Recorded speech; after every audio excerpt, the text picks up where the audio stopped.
राजकुमारी Selena की, जो रोज के जिम में रहती थी। राजकुमारी सेलेना ज्यादा सुंदर नहीं थी, इसीलिए उन्हें इस बात का हमेशा दुख रहता था। लेकिन बहुत जल्द उन्हें पता चलने वाला था कि इंसान की खूबसूरती उनके मन में होती है। खैर एक दिन जब राजकुमारी किसी शाही विवाह में थी। सेलिना, तुम्हारी ड्रेस तो बहुत प्यारी लग रही है। शुक्रिया हेजल। तभी वहाँ पर अन्य राजकुमारियाँ आ जाती हैं। वाह रोजमीन, तुम तो बहुत सुंदर लग रही हो। अरे इतनी भी तारीफ मत करो, ये देखो मुझसे सुंदर तो राजकुमारी क्लोई लग रही है। ओफो, तुम लोग भी ना हमेशा मेरी तारीफ करते रहते हो। ओह सेलिना, तुम्हारी ड्रेस तो बिल्कुल कमाल की है। सबने मेरी ड्रेस की तो तारीफ की, लेकिन किसी ने मेरी तारीफ नहीं की। और इस तरह राजकुमारी सेलेना का कॉन्फिडेंस गिर जाता है। अच्छा हेजल, तुम इनके साथ रहो, मैं थोड़ी देर में आती हूँ। ओके। राजकुमारी दुखी मन लेकर एक कमरे में चली जाती हैं और वहीं पर बैठ जाती हैं। कमरे में एक शीशा रखा हुआ था। राजकुमारी शीशे में अपना चेहरा देखने लगती हैं। मैं बिल्कुल भी सुंदर नहीं लगती। क्लोई को देखो, रोजमिन को देखो, वो दोनों कितनी सुंदर हैं। मैं तो उनके सामने कुछ भी नहीं हूँ। काश मैं भी उनकी तरह बेहद सुंदर होती। राजकुमारी इस तरह शीशे में देखकर बड़बड़ाती रहती हैं और तभी वो देखती हैं कि उनके पीछे राजकुमार ऑस्कर खड़े हैं और उन्होंने उनकी सारी बातें सुन ली है। बीच में दखल अंदाजी देने के लिए माफी चाहता हूँ राजकुमारी सेलेना, लेकिन मैं आपसे ये कहना चाहूँगा कि आप भी काफी सुंदर हैं। इसके अलावा सबसे बड़ी बात ये है कि आप एक अच्छी और दयालु राजकुमारी हैं। मैंने आपके बारे में बहुत सुना है। राजकुमारी चुपचाप वहाँ से चली जाती हैं।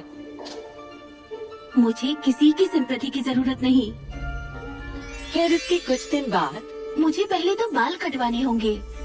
और तभी वहाँ पर जीना आती है, जो राजकुमारी की एक हेयर स्टाइलिस्ट है। जीना, मेरे बाल कुछ नए तरीके से काटना, कुछ इस तरीके से जैसे पहले किसी ने ना कटवाए हों। जी राजकुमारी, जैसा आप कहें। जीना राजकुमारी को खुश करने के लिए एक अजीब सा हेयर स्टाइल कर देती है। ओह, ये तो काफी अच्छा लग रहा है। मुझे तुम्हारा ये हेयर कट काफी पसंद आया। इसके बाद राजकुमारी अपनी माँ के पास जाती है। ओह बेटा, ये तुमने अपने सुंदर बालों का क्या कर लिया? क्यों मॉम, अच्छा नहीं लग रहा है क्या? ओह, बिल्कुल भी नहीं बेटा। आखिर तुमने ऐसा क्यों किया? क्या वजह थी बेटा? मॉम, मैं बिल्कुल भी अच्छी नहीं लगती। मुझे भी दूसरी राजकुमारियों की तरह सुंदर दिखना है। देखो बेटा, एक इंसान की खूबसूरती उसके चरित्र और उसके मन में होती है, और तुम्हें ऐसा नहीं बोलना चाहिए, क्योंकि ईश्वर ने तुम्हें सब कुछ दिया है। तुम बहुत खूबसूरत हो। मॉम, आप मेरी माँ हैं, इसीलिए आप मेरा मन रखने के लिए ऐसा बोल रही हैं। नहीं बेटा, मैं सबसे खूबसूरत बनकर ही रहूंगी। राजकुमारी सेलेना वहाँ से चली जाती हैं। मैं भगवान से दुआ करूंगी कि तुम्हें जल्द ही असली खूबसूरती का एहसास हो। इसके कुछ दिनों बाद जब राजकुमारी सेलेना का जन्मदिन आता है, उस दिन मेरा हेयर कट तो किसी को पसंद नहीं आया, लेकिन आज मैं खुद ही ऐसा मेकअप करूंगी कि पार्टी में सभी लोग मुझे देखते रह जाएंगे। हाँ। दरअसल राजकुमारी पिछले कुछ दिनों से दूसरे राज्य के मशहूर लोगों से मिल रही थी और जिन्हें मेकअप करना आता है उनसे मेकअप करना भी सीख रही थी। ये पाउडर लगाती हूँ, फिर इसके बाद लगाऊंगी ये वाला आई शेडो। और राजकुमारी ऐसे ही अपना मेकअप कर लेती हैं। उन्हें मेकअप सीखे हुए अभी कुछ ही दिन हुए थे और इसीलिए उन्होंने अपना मेकअप बहुत ही बेकार कर लिया था। खैर वो सभी मेहमानों के सामने जाती हैं। क्लेरा, सेलिना कहाँ है? जल्दी बुलाइए उसे, केक काटने का समय हो गया है। लेकिन राजकुमारी सेलेना तो सबके सामने ही खड़ी थी। तुम कौन हो? आंटी, मैं हूँ आपकी भांजी सेलिना। क्या? हाँ। पार्टी में आए सभी लोग हंसने लगते हैं।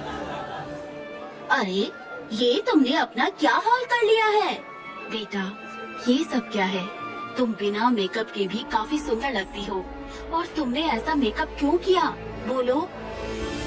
राजकुमारी सेलेना की आंखों में आंसू आ जाते हैं। सेलिना, तुम परेशान मत हो। राजकुमारी वहाँ से चली जाती हैं और अपने कमरे में जाकर बहुत रोती है। इस तरह राजकुमारी का जन्मदिन भी बेकार हो जाता है। वहीं अब राजकुमारी को अकेला रहना पसंद आने लगता है। बेटा, माँ, मुझे कुछ नहीं सुनना, प्लीज मुझे अकेला छोड़ दीजिए। सेलिना, मुझे तुमसे भी कोई बात नहीं करनी, हेजल। तो अब राजकुमारी बाहर भी नहीं जाती हैं। तभी एक दिन जब वो अपनी दादी के कमरे में बैठी हुई थी, दादी, आई मिस यू। तभी राजकुमारी को अलमारी में एक पुराना संदूक दिखता है। ये राजकुमारी संदूक के पास जाती हैं और उसे उठा लेती हैं और उसे खोल भी देती हैं। संदूक को खोलते ही उसमें से चमक निकलती है और साथ में निकलती है एक नीली परी। परी, इतनी सुंदर। तारीफ के लिए शुक्रिया राजकुमारी। क्या तुम इस संदूक के अंदर बंद थी? हाँ, मुझे एक बुरी जादूगरनी ने इस संदूक में कैद कर दिया था और एक दिन जब वो किसी से बचकर भाग रही थी, उसी दौरान ये संदूक नदी में गिर गई और ये आकर तुम्हारी दादी को मिली। लेकिन तुम्हारी दादी ने इसे कभी खोला ही नहीं, क्योंकि शायद उन्हें ये बात पता नहीं थी कि इसके अंदर मैं हूँ। आज तुमने इस संदूक को खोलकर मुझे आजाद कर दिया है, इसलिए तुम जो बोलोगी मैं तुम्हारी इच्छा पूरी करूँगी। ओह, अच्छा, ये तो बहुत ही अच्छी बात है।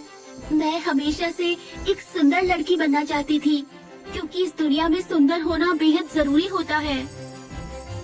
और इस तरह राजकुमारी सिर्फ सुंदरता के बारे में ही बात करती हैं, जिसे सुनने के बाद परी समझ जाती है कि आखिर राजकुमारी के दिमाग में क्या चल रहा है।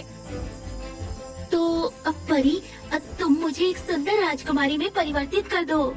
ओके राजकुमारी सेलिना। परी अपनी छड़ी घुमाती है और देखते ही देखते राजकुमारी सेलिना बेहद सुंदर हो जाती है। वाह, मैं तो बहुत ही सुंदर लग रही हूँ। परी, तुमने तो कमाल ही कर दिया। तुम मेरी बेस्ट फ्रेंड हो, तुम हमेशा मेरे साथ रहोगी ना? हाँ, मैं इंसानी रूप में तुम्हारे साथ रहूंगी। इसके बाद परी भी राजकुमारी के साथ रहने लगती है। वही राजकुमारी सेलिना अब बेहद सुंदर हो चुकी थी और उनकी सुंदरता की चर्चा पूरे राज्य में फैल गई थी। वही राजकुमारी के अंदर घमंड भी आ गया था। सेलिना, तुम्हारे अंदर कितने बदलाव आ गए हैं। हाँ, मुझे पता है कि मैं पहले से सुंदर हो गई हूँ। क्या तुम्हें इस बात से कोई परेशानी है, हेजल? नहीं सेलिना, मेरा वो मतलब नहीं था। तुम्हारा क्या मतलब है ये मैं अच्छे से जानती हूँ। अच्छा सेलिना, मैं चलती हूँ। हेजल वहाँ से चली जाती है। मैरी, तुम्हें पता है, हेजल को इस बात से जलन हो रही है कि मैं उससे भी सुंदर लग रही हूँ। राजकुमारी की ऐसी बातें उनकी माँ सुन लेती हैं। सेलिना, ये तुम्हें क्या हो गया है? खैर ऐसे ही दिन बीतते रहते हैं और समय के साथ राजकुमारी अपने राज्य के लिए बहुत से अच्छे काम भी करती हैं। लेकिन राजकुमारी सेलेना इतनी सुंदर हो चुकी थी कि सभी उनके काम की नहीं बल्कि सिर्फ उनकी सुंदरता की ही प्रशंसा करते थे।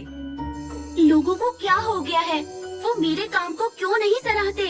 वो तो बस मेरी सुंदरता ही देखते हैं। वही तो।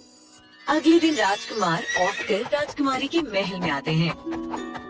राजकुमारी, मैं आपसे विवाह करना चाहता हूँ। उस दिन आप मुझसे बात किए बगैर ही चली गई थी। हाँ, माफ करना। अच्छा राजकुमार, आप ये बताइए कि आपने मेरे अंदर क्या खूबी देखी कि आप मुझसे विवाह करना चाहते हैं? आप बहुत सुंदर हैं। आपकी सुंदरता का कोई जवाब नहीं। और क्या हुआ? और आप इस दुनिया में सबसे सुंदर राजकुमारी हैं। ओह नहीं, मैं इस बात से परेशान हो गई हूँ। क्या हुआ राजकुमारी? राजकुमार, आपको सिर्फ मेरी सुंदरता ही दिख रही है क्या? आपको मेरी और अच्छाइयाँ नहीं दिखती? हाँ वो तो है, लेकिन आपकी सबसे बड़ी खूबी ये है कि आप बेहद सुंदर हैं। मैं सुंदर होने के अलावा और भी चीजों में माहिर हूँ।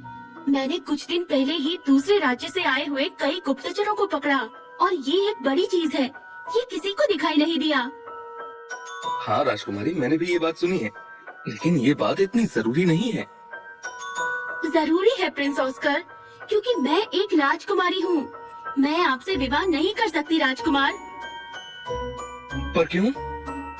तभी वहाँ पर सब आ जाते हैं। क्या हुआ सेलिना, तुम ऑस्कर की बातों का बुरा क्यों मान रही हो? वो सही तो कह रहा है।